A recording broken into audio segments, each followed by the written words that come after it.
Olá! Tudo bem? Vamos ao vídeo 2 sobre os Rothschilds. A Guerra de 1812. Em 1811 expirou a Carta do Banco Rothschild nos Estados Unidos, e o Congresso votou contra a renovação. Ou o pedido de renovação da carta é concedido, ou os Estados Unidos se encontrarão envolvidos em uma guerra muito desastrosa. No entanto, os Estados Unidos ignorarão o aviso. Resultado: Nathan fez outra ameaça. Ensine esses americanos imprudentes uma lição. Traga-os de volta ao estado colonial.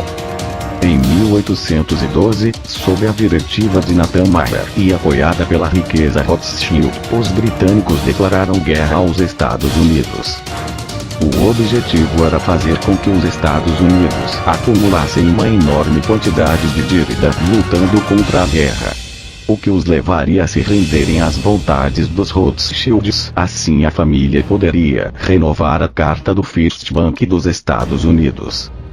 No mesmo ano, Mayer Amschel Rothschild faleceu. Sua vontade ditava leis específicas que a casa dos Rothschild deveria seguir. Todas as posições de significância no negócio só podem ser realizadas por um membro da família. Somente os homens poderiam participar do negócio, incluindo o sexto filho secreto. Outra coisa a notar foi que Mayer Amschel também tinha 5 filhas, que espalhavam a dinastia Rothschild sem o nome do dinheiro, permitindo que eles operassem sem chamar a atenção que vem do nome deles. De acordo com a tradição judaica, crianças de um pai não judeu e uma mãe judaica são consideradas unicamente judeus. Os membros da família só se casariam com seus primos primeiros e segundos, o que lhes permitiria preservar a fortuna da família e no processo, sua influência. Além disso, nenhum registro público deveria ser divulgado em relação aos ativos da família. E o filho mais velho, por padrão, se tornaria o chefe da família, a menos que a maioria da família concordasse com um nomeado diferente. Assim, Amschel Mayer Rothschild foi o chefe da família. No mesmo ano, James Mayer viajou para Paris para estabelecer a divisão francesa do Banco Familiar, de Rothschild Frères. De acordo com a Enciclopédia Judaica, edição de 1905, volume 10. Mayer Amschel escondeu a riqueza do príncipe William IX em barricas de vinho, e evadiu com sucesso os soldados de Napoleão quando invadiram a Alemanha, e depois o príncipe William retornou à sua posição oficial como eleitorado da Alemanha. No entanto, acredita-se que o Rothschild nunca devolveu dinheiro ao príncipe William. Em vez disso, Nathan Mayer investiu a totalidade, os 3 milhões em ouro trazido pela East India Company, abastecendo ambos os lados do conflito. Em 1815, os 5 irmãos Rothschild planejaram um plano para lucrar com a guerra em curso na Europa. O ouro foi fornecido a ambas as principais partes envolvidas no conflito, Duque de Wellington e Napoleão. Nathan, que operava na Inglaterra, financiou o exército de Wellington, enquanto James, que operava na França, financiou o exército de Napoleão. Foi aí que eles começaram sua política de financiar todos os lados de qualquer guerra, já que as guerras proporcionaram a oportunidade de financiar dívidas livres de risco.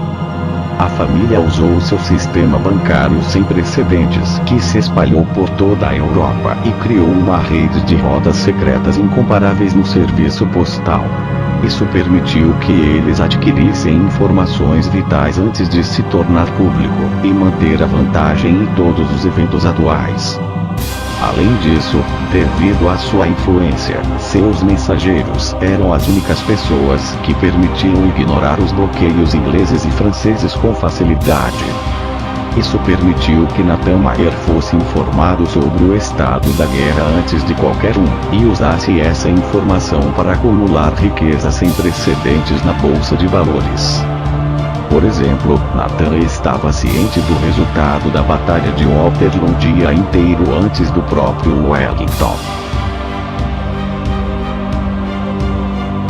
Após a derrota de Napoleão, a família Rothschild adquiriu controle total sobre a economia britânica, o centro financeiro da época, e obrigou o governo a estabelecer o novo Banco da Inglaterra, que Nathan controlou. Em 1815, Nathan Mayer fez a seguinte declaração: "Eu não me importo que marionete seja colocado no trono da Inglaterra para governar o império em que o sol nunca se põe. O homem que controla a oferta de dinheiro da Grã-Bretanha controla o Império Britânico e controla a oferta monetária britânica."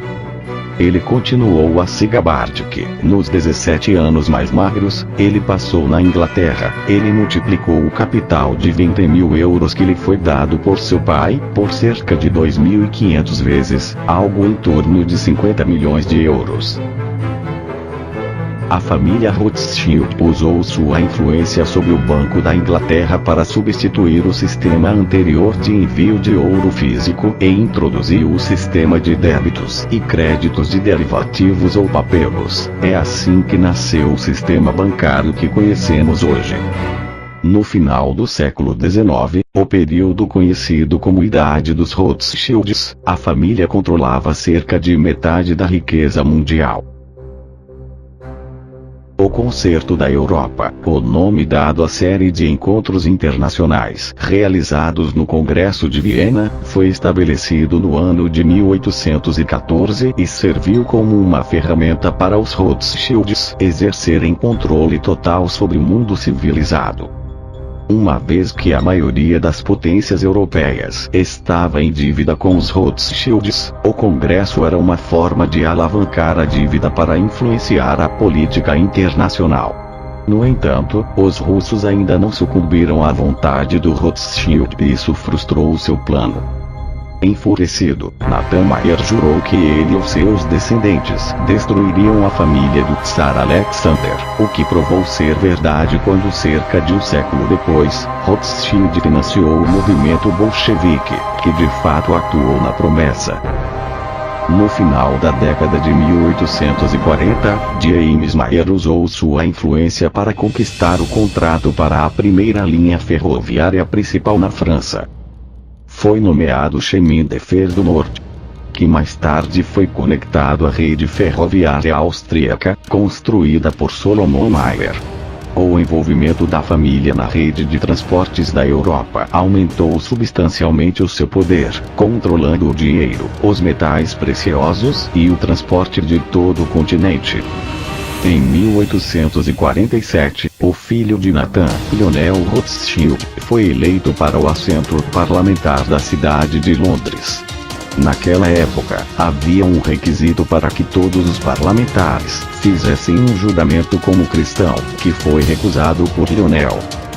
Curiosamente, ele não foi desqualificado. Em vez disso, o assento parlamentar permaneceu vacante por 11 anos até novos juramentos serem introduzidos, permitindo que pessoas de diferentes religiões assumissem posição eletiva no governo.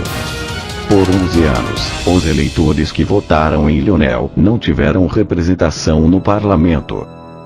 Em 1849, Gutel Schnepper, esposa de Mayer Amschel, morreu. Antes de sua morte, ela teria dito: "Se meus filhos não quisessem guerras, não haveria nenhuma."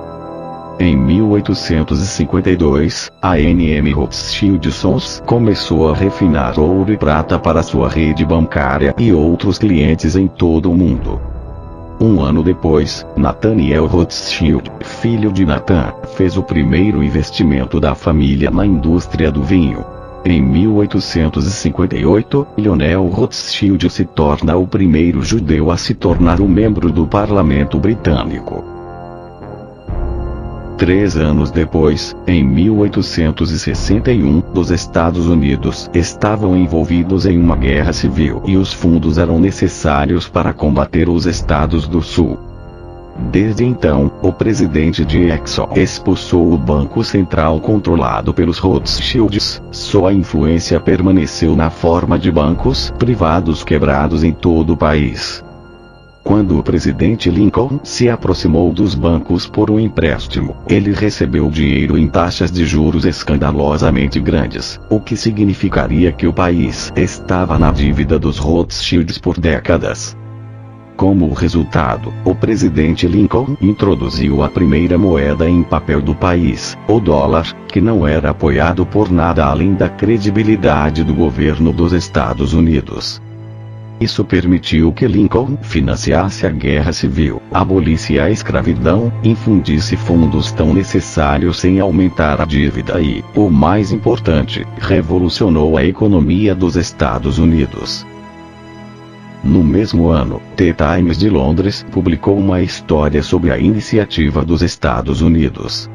De acordo com a história, a República da América do Norte empregou uma política financeira inteligente, o que lhes permitiu fornecer seu próprio dinheiro sem incorrer em um custo. A menos que sejam impedidos, eles se tornarão prósperos além do precedente. Por isso, esse governo inconformista deve ser erradicado ou provocará a destruição de toda a monarquia no globo. Em 1863, o único outro governo a resistir à influência dos Rothschilds foi o Império Russo. Governado pelo czar da Rússia, afirmou que, se alguma das potências europeias intervissem ativamente na Guerra Civil Americana, a Rússia responderia declarando guerra, e faria frente com a nova república.